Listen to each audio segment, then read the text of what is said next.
peeps! I hope you are all enjoying our intensive week with the goddess Kali, working with Alana Fairchild's Kali Oracle. And this is my own personal little update, just what I've noticed coming through, what I've noticed in comments, kind of what a lot of us are exploring in this year's intensive journey with Kali on the channel, and also personally what I've been exploring as well. So just going to grab my journal. Sunshine. It's absolutely freezing here today, but the sun is out, so we're very thankful for that. So yes, I have been writing away in my journal this week, and it's so fascinating how this very clear theme of protection has really come forward from Kali for those of us as a community participating as a group in this journey. Protection is an interesting word, and I think there are a lot of times for me on my path when I think, well, if I'm in alignment, do I need to, to have protection? Do I need to be proactive in that way? And I feel this message that's come through very clearly from Kali at this time for us is that, yes, we do need to protect ourselves. And much like the Judgment card in Tarot, discernment is not unkindness, right?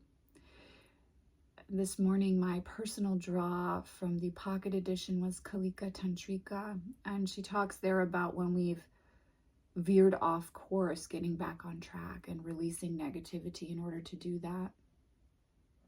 And then I was thinking as well, my son is playing basketball this year, and kind of for me, coming to understand what defense means within the sport of basketball, the game of basketball, has been interesting too, to see that there are times when, yes, not only is self-care required, but also sometimes we do need to clean house. We need to protect ourselves. We need to take care of ourselves. And sometimes that means that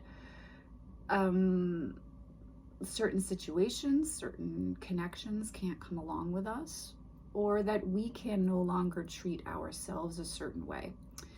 And this brought up a lot for me around ways of thinking that have been passed down from my own upbringing, from my own childhood. And really reaching a new level of getting clear about what voices within were passed down, passed along, and what voices within I don't necessarily need to turn the volume up on any longer. So this has come forward very strongly for me personally in my work with Kali for this intensive, because I have been participating with you all as well, all of us who are sharing this journey. And for those of you who are going to explore this later on, this may be a theme that you are really coming to understand at a more nuanced level for yourself on your path when you participate in this intensive. But along with these awarenesses is also Kali as the Queen of Knives, Kali as she who cuts the ties, which of course our meditative journey this week was focused on that, because that came forward as a very clear message for us that there are a lot of us who are having to cut karmic and energetic ties, be that with connections in perhaps previous lives, but I think especially with connections, situations, circumstances in this life, and where those are no longer serving. And as much as we might love someone, a place, a situation, right, a job, the people we work with, whatever it may be for us individually, there are times where we have to say no and step away from something because it's impeding our growth. So that then causes some self-reflection on, well, what is our growth? What is the story that we are uncovering?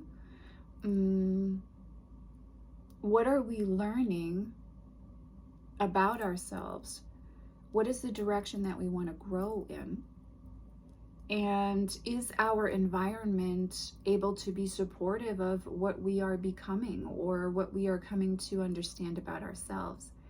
And if not, how can we protect ourselves and energetically create a shift so that we can physically step into a shift? So these are things that I've really been exploring as I walk through this week with Kali.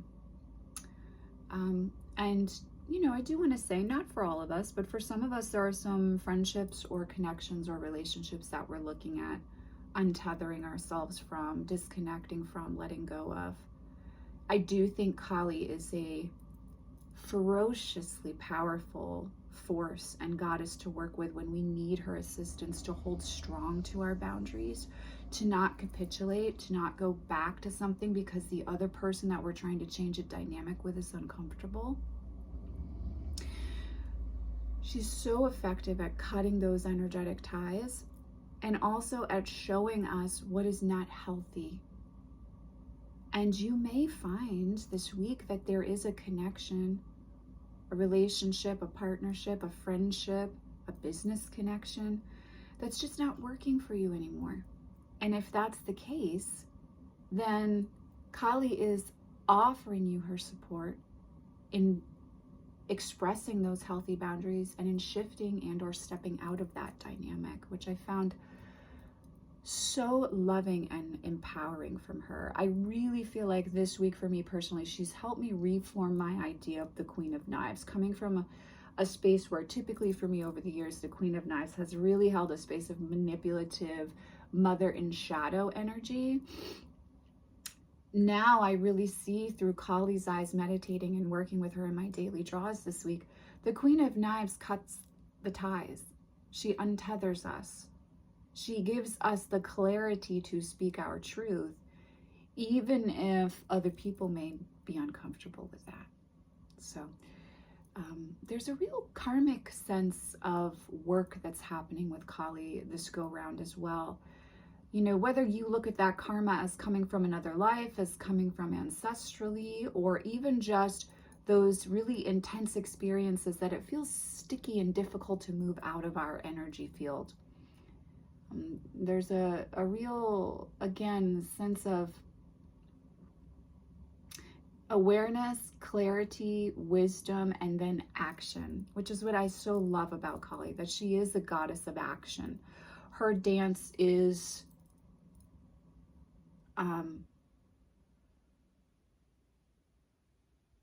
you surrender to her love, but you engage actively in dancing with her. Let me say it that way. I think Kali also has a real healthy sense of herself. And I'm going to use this word, but I mean it in a healthy way. A healthy sense of pride in who she is as well. And I really love that idea, I think, as I approach 40 personally, to like really starting to feel comfortable in my own skin and knowing who I am, foibles and all, but also like what's a power of mine and a strength and what my beauty is, and that I can be comfortable in that. I don't have to apologize for that or make that healthy is not the right word, make that safe for someone else. That me being in my power is my experience, and what the experience other people are having with that power. And maybe it's an activation that they're having that's uncomfortable for them, but that's not something that I'm in charge of navigating or controlling for the other person. Of course, being respectful of other people's boundaries. I'm in no way saying walk all over people, and you know, it doesn't matter if someone's saying to you, hey, that's really making me uncomfortable, can you stop? That's not what I'm saying, and I hope you know that. But I mean more, I think in the past I've felt a sense of needing to make other people feel comfortable in my energy.